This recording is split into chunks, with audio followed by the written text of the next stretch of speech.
I was at a dinner party in a sleek, renovated Brooklyn brownstone recently, the kind of place where the lighting is dim and the wine costs more than a monthly car payment. My host, a high-level creative director with an impeccably curated bookshelf, was leaning over a plate of organic arugula, passionately arguing that traditional nuclear family is an outdated, oppressive construct that we need to move past. He spoke with a giddy, almost evangelical intensity, his face lighting up as he described a future of fluid social structures. He seemed so liberated, so intellectually vanguard. But then the doorbell rang. It was a tutor for his 6-year-old daughter. For the next 20 minutes, the same man, the one who just called the family oppressive, became a drill sergeant of domestic stability. He was obsessing over her private school applications, her rigid sleep schedule, and the importance of a stable home environment for her cognitive development. That instantaneous pivot was jarring. It wasn't just simple hypocrisy, it was something more calculated. He was advocating for the dismantling of a social structure that he was simultaneously using as a fortress to protect his own children. It was as if his radical ideas were just another designer accessory, a $500 linen shirt he could afford to wear precisely because he was so insulated from the elements. This contradictory dance, where the elite champion ideas that would be catastrophic for anyone with less money or social capital, isn't an accident. It's a strategy. We used to signal our status with gold watches and luxury cars, but in an age where anyone can buy a knockoff Rolex, the truly wealthy have found a new way to stay ahead.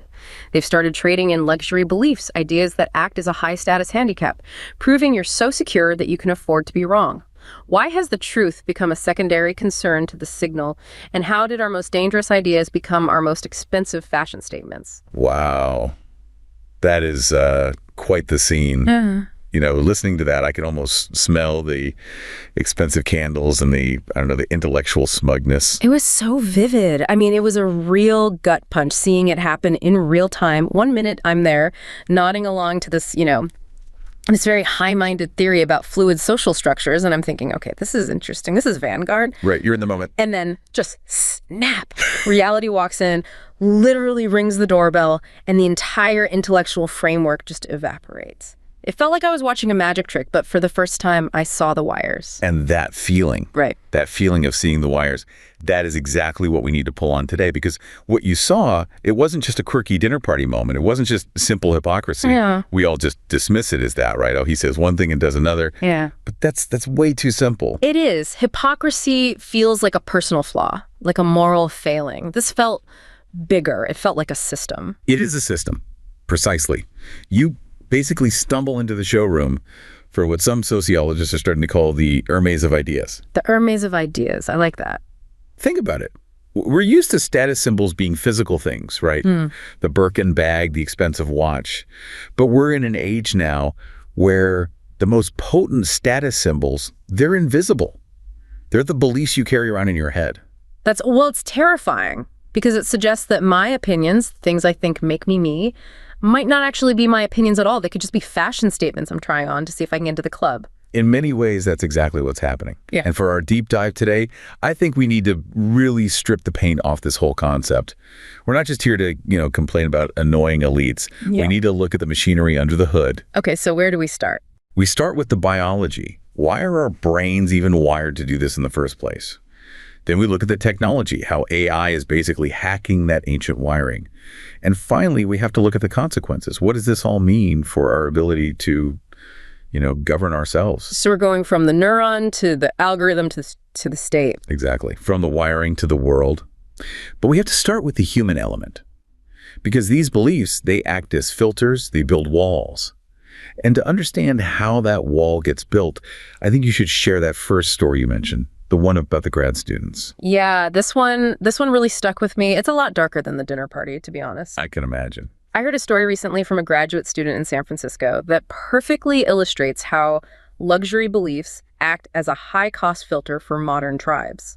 He spoke of a peer, a young woman from an ultra-wealthy lineage who spent months advocating for the total dismantling of traditional family structures and strict polyamory as the only evolved way to live. To her, these were beautiful, abstract concepts discussed over expensive wine, a form of cognitive signaling that proved she was intellectually unshackled. However, the student noticed a sharp divide. While she had the financial safety net and social connections to survive a failed experiment in living, the working-class students who tried to emulate her radical lifestyle found themselves isolated, broke, and without the stable domestic foundations needed to focus on their degrees. Oh, it's brutal. It was a classic example of a mimetic complex at work. The elite group bonded through a belief that was practically harmless to them, but devastating to those without their redundant resources. As a YouTuber who tracks these digital shifts, I find this chilling. It's a reminder that what we call progressive insight is often just a high-stakes entry fee for a tribe that most people can't afford to join.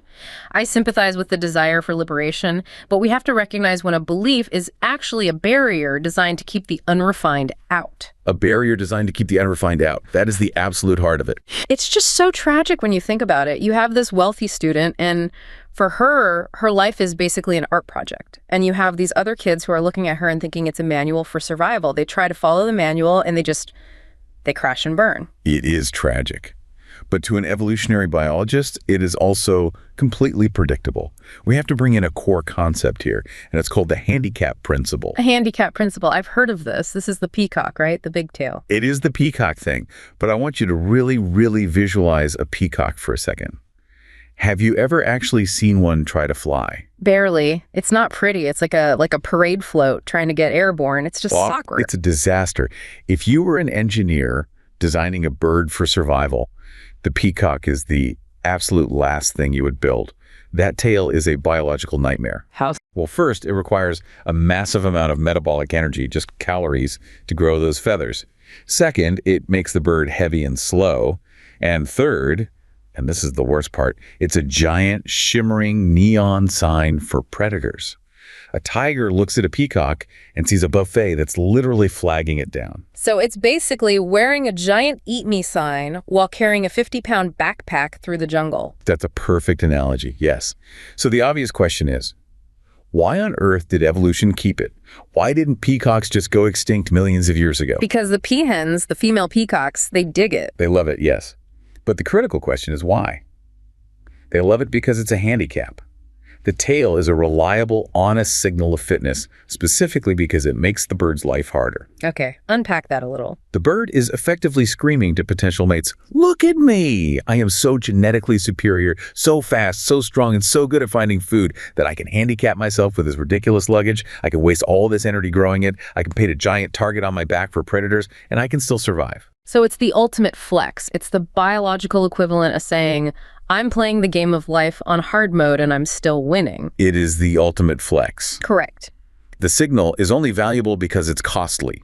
If the tail was easy to grow and didn't slow the bird down, every week, sickly bird would have one and it wouldn't mean a thing. Okay, I get the bird. That makes sense. But connect it back to the grad student in San Francisco talking about polyamory. She's not growing feathers. No, but she is adopting what you could call a cognitive handicap. She's adopting a belief system. Things like traditional families are oppressive, monogamy is an outdated construct that are, if you look at the data, historically and sociologically correlated with instability. For the average person without a huge safety net, dissolving the family unit is often catastrophic. So the tail in this case is the potential chaos. The tail is the risk of chaos. The belief is dangerous. By holding it and living it, she is signaling, I have so much money, so many powerful connections, and such a strong social safety net, my trust fund, my parents' lawyers, that I can afford to live this potentially chaotic lifestyle, and I will be totally fine. She can afford to crash. She can afford the mess. Exactly. If her polyamorous experiment fails, she goes to a therapist her parents pay for in the Hamptons and writes an essay about it for a magazine. If the working class student's experiment fails, he drops out of school because his life is too unstable to focus, or he loses his apartment. That's incredibly dark. It means that the danger of the idea is actually the point. The fact that it's harmful to people without resources is what makes it a good status symbol for the rich. That's what makes it an honest signal. If the belief was safe and beneficial for everyone, it wouldn't distinguish the elite from the non-elite. It would have no signaling value. But, okay, hold on. I want to push back on this a little bit, because I was reading some of the notes on the work of Bo Wingard, and he raises a point that I think a lot of people listening right now are probably thinking. Go for it. What is it? He argues that this theory, it gives people too much credit. It assumes this, 4D chess game of complex signaling is happening under the surface, Waingard's critique is, maybe it's not a costly handicap, maybe it's just a team jersey. It's a tribal identifier argument. If I wear a Yankees hat, I'm not signaling I am so wealthy and secure I can afford to be a Yankees fan. I'm just saying, I like the Yankees. I'm on this team. That's a very fair point. And more to the point, if I tweet defund the police or open borders, strictly speaking, that costs me $0. It's not like buying a Ferrari. It's free speech. In fact, in certain circles, if I don't tweet it, I might lose friends. So isn't the cost actually reversed? It's expensive not to signal. You've hit on a really subtle and important distinction there. Weingart is absolutely right that the monetary cost can be zero. You don't have to write a check to hold a luxury belief. But let's look at the social cost. Okay. You just said if you don't tweet it, you might lose friends. That social pressure is the filter mechanism at work. Go on. Let's run a thought experiment. Let's call it the date test. Imagine you're single. You live in a very liberal, elite, urban center, San Francisco, New York, whatever. You go on a first date at a nice wine bar. The conversation's flowing. You're hitting it off. Okay, I'm with you. Then, casually, you mention that you think the nuclear family is the bedrock of a successful society, and that traditional gender roles are probably biologically hardwired. What happens in that moment? Oof. The vibe shift would be instantaneous. The check comes early. You're definitely going home alone. You might even, get subtweeted about later as that guy. Exactly. You are immediately exiled from the mating pool of that specific elite tribe. So while holding the wrong belief didn't cost you any money, it cost you genetic opportunities. It cost you social access. And this brings us to a really interesting concept called the egregore. Egregore. That sounds like a monster from Dungeons and Dragons. It does, doesn't it? It has some weird occult roots, but in modern sociology, we use it to describe a kind of collective mind or group consciousness. When a group of people hold a shared set of beliefs, a mimetic complex, that group starts to act like a single organism with a will of its own. So the tribe itself is the organism, and the people are just the cells that make it up. In a way, yeah. And what does an organism do to survive? It protects itself. It develops an immune system. It creates borders to distinguish self from other. And the beliefs are the borders. If you don't have the right beliefs, you're a foreign agent, a virus. The beliefs, and maybe even more importantly, the language used to express those beliefs. Have you ever noticed how quickly the terminology in these elite online circles changes? One month it's this acronym, the next is a new sociological term or new definition for an old word. Oh, constantly. It feels like if you step away from the internet for a week, you come back and you don't speak the language anymore. You use the wrong word, a word that was fine last Tuesday, and everyone looks at you like you have three heads. That is a feature, not a bug. That constant churning of complex jargon, what some call social R&D, it acts as a cheater detection mechanism. Cheater detection? What does that mean? Who's the cheater? The cheater is the outsider trying to fake their way in. Think of it like a password to a secret club. If the password is password 123, eventually everyone knows it and gets in. But what if the password changes every Tuesday morning? And it's based on a dense academic theory you only learn about in grad school or at exclusive dinner parties. Then you can immediately tell who is really in the club and who's just trying to peek over the fence. Precisely. If you are a working class person, maybe working 2 jobs to make ends meet, do you have the leisure time to read the latest critical theory papers? To know that the term homeless is out and unhoused is in? Or that, now unhoused is out and people experiencing housing instability is in? No, I'm too busy working to update my ideological software. So when you show up to the conversation and use the old word, you are immediately and efficiently identified as outgroup. You're filter out. The complexity and the rapid evolution of the language serves to keep the unrefined out, just like in that story you read. It proves you have the leisure time, the redundant resources to keep up. Wow, It's exhausting just to think about. It turns every social interaction into a high-stakes performance, a minefield. It is a minefield. And that brings us right back to the tragedy of the commons idea that Weingart mentioned. Right. Because on an individual level, it might be perfectly rational for you to signal these beliefs. Yeah. You get the second date, you get the promotion at the creative agency, you get the invite to the next Brooklyn brownstone dinner. You win the game individually. But the collective result, the tragedy, is that society as a whole gets saddled with policies that might not work, or with the erosion of social norms that actually protect the vulnerable. So I get the status, and the people with the least power get the negative consequences. Precisely.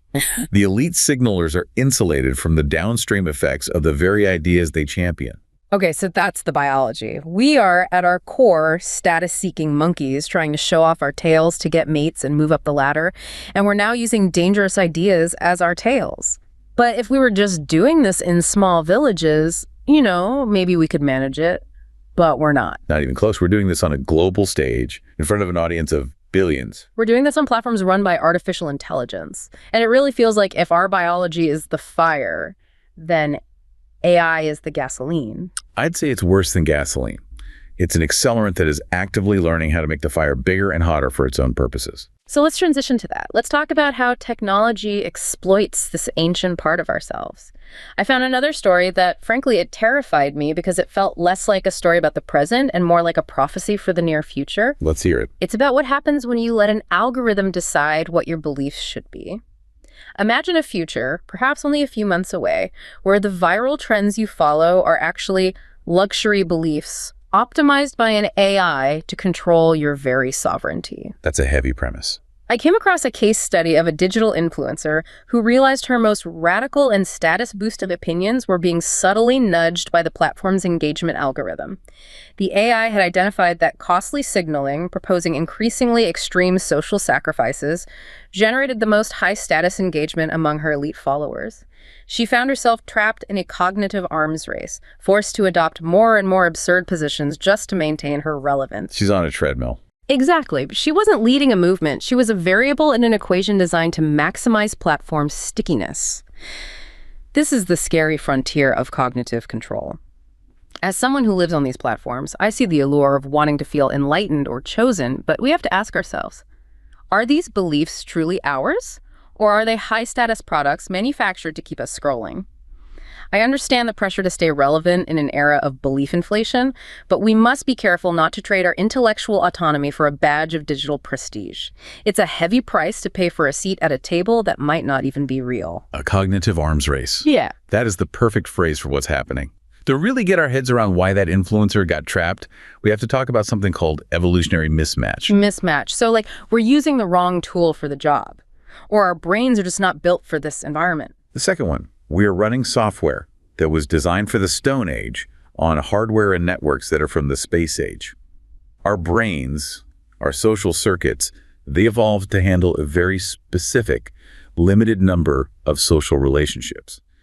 The anthropologist Robin Dunbar famously calculated this number. Do you know what it is? Yeah, Dunbar's number, it's around a 150, give or take. Exactly, roughly 150. That's the maximum number of people you can maintain a stable social relationship with. You know who they are, you know their story, you know how they relate to you and everyone else. It's the size of a hunter-gatherer tribe. It's the size of a military company. It's the size of a decent wedding guest list. Right. So back in the ancestral village, I know who the chief is. I know who the best hunter is. I can see the status hierarchy pretty clearly because it's small and local. It's stable and it's local. If you want to signal your status in that village of 150, you don't need to scream. You just need to, bring back a slightly bigger deer than the guy in the next hut over. The signal doesn't have to be that loud. But on Twitter or X or TikTok, you are suddenly exposed to millions of people. You are competing for status with millions of other signalers, 247. This plugs directly into our brain chemistry and creates what biologists call supernormal stimuli. Okay, break that down for me. Supernormal stimuli. Let's use a non-social example first. Imagine a donut. I am almost always imagining a donut.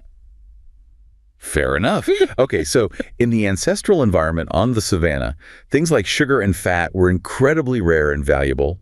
So our brains evolved a very simple, powerful rule. If you find a source of dense sugar and fat, eat all of it immediately, because you might not find it again for a month. That was a life-saving adaptation. Right, it kept us from starving. But now I can walk into any convenience store and buy a box of a dozen glazed donuts for a few dollars. The donut is a supernormal stimulus. It packs a more intense concentration of sugar and fat than anything found in nature. It hacks our ancient reward system. Your brain screams, yes, eat it, even as your pancreas is screaming, no, please stop. Okay, so how does this apply to the influencer trapped in the arms race? What's the donut? Status and validation are the sugar of the social brain. We're wired to crave them. In the small village, you got a little hit of dopamine when the chief nodded at you approvingly. On social media, you get a like, a retweet, a follow. It is a status donut. And the algorithm is the 247 convenience store that has an infinite supply. So we're just We're binge eating social status until we're sick. We are gorging on it. And just like with sugar or with drugs, you quickly build up a tolerance. The same hit doesn't work anymore. This leads directly to what that story called belief inflation. Belief inflation. I love that term. It's so descriptive. Think about it. In a digital feed that's moving at the speed of light, signals attenuate. They fade almost instantly. That radical, shocking stance that got you 10,000 likes last year. It's boring today. It's yesterday's news. Oh, you want to defund the police? That's so 2020. What's next? You have to up the ante. Now you have to advocate for, I don't know, abolishing the entire concept of law itself. You have to turn the volume up to 11 just to be heard. You have to propose something more radical, more counterintuitive, more costly in the biological sense. The influencer in your story wasn't necessarily trying to be crazy. She was just trying to get the same hit of validation. She was trying to be heard over the incredible noise. And the algorithm sees all of this happening. The algorithm loves this. Because what is the one thing that reliably keeps people glued to the app? High-intensity emotion, rage, shock, awe. Can you believe she just said that? Reaction. So the AI's logic is simple. It notices, okay, when user X posts about, say, normal tax reform, she gets 50 likes. But when user X posts about burning down the entire system, engagement goes up 400%. And so the AI nudges her. It starts showing her more radical content from other users to inspire her. It boosts her most extreme posts to a wider audience. It creates this symbiotic feedback loop. We often blame the algorithm for radicalizing us, but it's really a two-way street. We want status. The algorithm wants engagement. And the dark intersection of those two desires is algorithmic costly signaling. It's like we are training the AI to radicalize us, and in turn, it's training us to become more radical. It's a dance of mutual destruction. And notice the huge shift in the type of media we're consuming.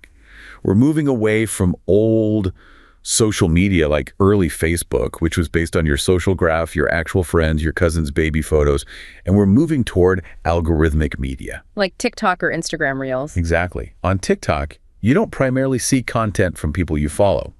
You see content that a central AI brain thinks you should see based on what's going viral globally. This gives the platform itself immense power to shape the entire mimetic landscape. The AI can effectively decide which luxury beliefs become fashionable this season. That's the part that really scares me. If the AI, for whatever reason, decides that the belief eating bugs is high status will maximize engagement, it can push that narrative. And suddenly, millions of people are pretending to love cricket protein bars just to fit in. Or, to take a more dangerous example, if the AI calculates that Civil War rhetoric is high status and drives engagement, it will start subtly rewarding users who signal that. And you end up with a digital tribe that is radicalized not because they've sat down and read political philosophy, not because they have a coherent ideology, but because the engagement metrics demanded it of them. The actual truth or falsehood of the belief becomes completely irrelevant. Only its virality, its ability to signal status and generate heat matters. We are hollowing out our own convictions, one like at a time, to feed this machine. This is terrifying for any kind of functional society. I mean, seriously. If our most deeply held beliefs are just products we manufacture for engagement, how do we ever govern ourselves? How do you build anything real or lasting? That's the million-dollar question, isn't it? If everyone is just an actor performing for the algorithm, who is actually pouring the concrete? Who's fixing the bridges? And who is actually in charge? This leads us directly to the problem of governance, because eventually these online tribes try to do something in the real world. They try to form a DAO, a decentralized autonomous organization, or a political movement, or what Balaji Srinivasan calls a network state. And that's where the rubber meets the road. Or more often than not, where the whole car hits a wall and explodes. I want to read our third story now, which is about exactly that. It's a parable, really, about a digital society that tried to build a utopia and ran headfirst into the wall of human nature. Let's hear it. I was reading a thread online about the hidden mechanics of a new network state project in Austin, and it made me imagine a software engineer named Elias. Elias was part of a decentralized organization that prided itself on prestige, rewarding those with the best code and most innovative ideas. But as the community grew, a new power dynamic emerged: dominance. A small faction began algorithmically flagging any dissenting opinion as low status or harmful.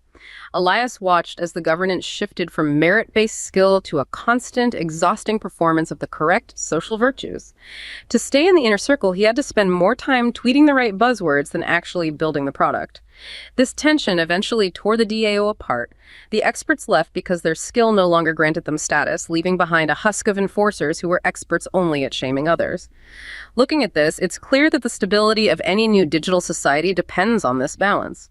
When we let cancellation and forced status override genuine skill, we aren't building a utopia, we're just building a digital panopticon. It's hard not to feel a sense of loss for the potential of these decentralized spaces when they succumb to the same old tribal bullying. Poor Elias. He walked right into the middle of a classic evolutionary trap. It's something called dual strategies theory. Dual strategies. Okay, that sounds like something from a business textbook. It's actually from evolutionary psychology, and it's brutally simple. It basically states that there are two primary ways, and really only two ways, for a human being to climb a social hierarchy. The first is prestige, and the second is dominance. Okay, break those two down for me. I think we all intuitively know what they mean, but what's the scientific definition? The easiest way is to think about the best boss you ever had versus the absolute worst boss you ever had. Okay, the best boss I ever had. Let's call her Sarah. Sarah was a coding wizard. She was brilliant, she was also calm, she was helpful. I listened to her because she was genuinely smarter than me and she helped me fix my own mistakes. I wanted to be around her. That is prestige.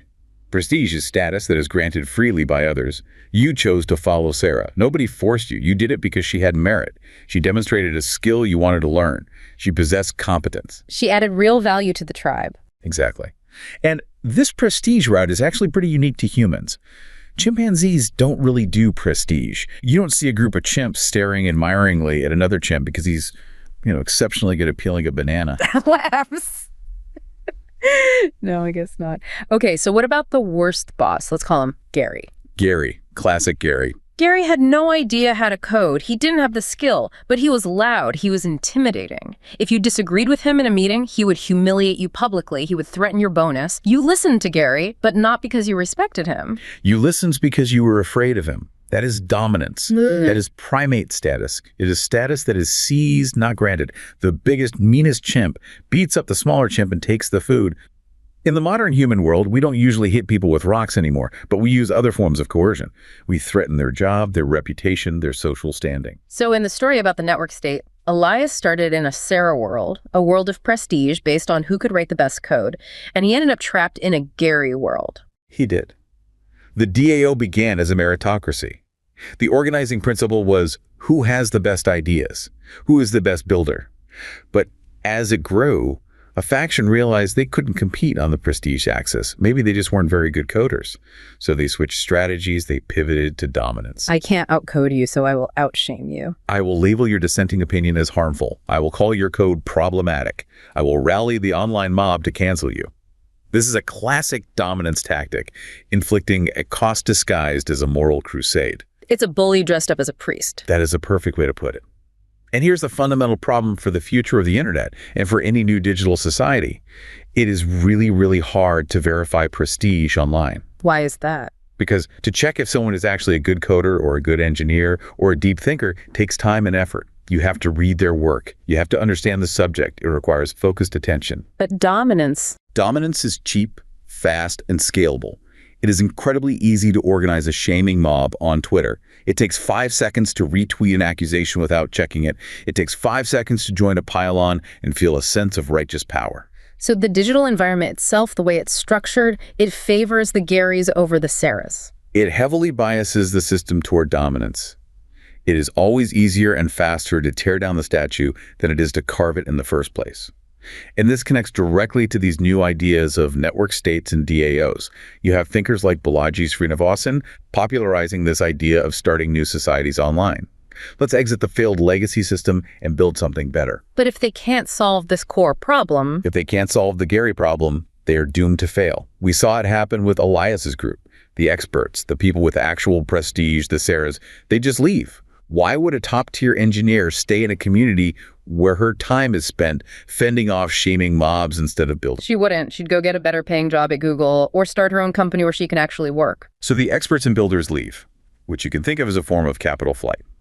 And the community is left as just a husk of enforcers who are experts only at policing purity and shaming others. It devolves into a purity spiral. A digital panopticon, just like the story said. Everyone just watching everyone else, waiting for them to say the wrong word so they can pounce. And this is key. Dominance-based leadership is inherently unstable. The followers always resent the bully. They are constantly quietly plotting to overthrow him. Prestige-based leadership is far more stable, but it's fragile. It requires the leader to constantly prove their competence. It just feels like we're at this incredible crossroads. We have all this amazing decentralized technology, all this potential to connect and build new things. But our ancient monkey brains are just hijacking the steering wheel and driving the car off a cliff. That is the core of the issue. A lot of what we call online political discourse is really just thinly veiled intersexual competition, elites fighting each other for status within the tribe, and they're willing to burn down the entire village to win. So we've been on quite a journey here. Let's maybe try to recap where we've been, because we covered a lot of ground pretty quickly. We certainly did. It's a dense topic. We started at that dinner party in Brooklyn, and we uncovered this idea of luxury beliefs, these status signals that act as handicaps. The rich can afford to be wrong, but the poor are the ones who pay the price for their ideas. Then we dove into the biology of the filter, how these beliefs create tribes or egregores, and how they use complex, ever-changing language as a kind of cheater detection system to keep the unrefined out. Then we brought in technology, the algorithmic amplifier, how AI supercharges our need for status by feeding us status donuts or supernormal stimuli, creating a feedback loop that radicalizes us just to keep engagement high. And finally, we saw how this all plays out in the real world of governance. We looked at the eternal battle between prestige, which is based on skill, and dominance, which is based on shaming, and how the internet makes it so much easier for the bullies to take over from the builders. It's a pretty sobering picture when you lay it all out like that. We're essentially stripping the moral veneer off our own convictions. You know, we all like to think we hold our beliefs because they are true and good, but when you look at the underlying skeletal structure, all you see is a perpetual ancient status game. It really forces you to check your own motivations, doesn't it? It really does. And I guess the big takeaway here isn't that all beliefs are fake or that we shouldn't care about justice or building a better society. No, absolutely not. But it's a call to recognize that the signal has, in many cases, become more important than the truth. We're all participating in a kind of social R&D, sandboxing dangerous ideas simply to define who is in our tribe and who is out. So the challenge then, for anyone listening, is to learn to recognize the difference in themselves. To ask yourself that hard question. Am I adopting this belief because I've researched it, because I truly believe it will help the world?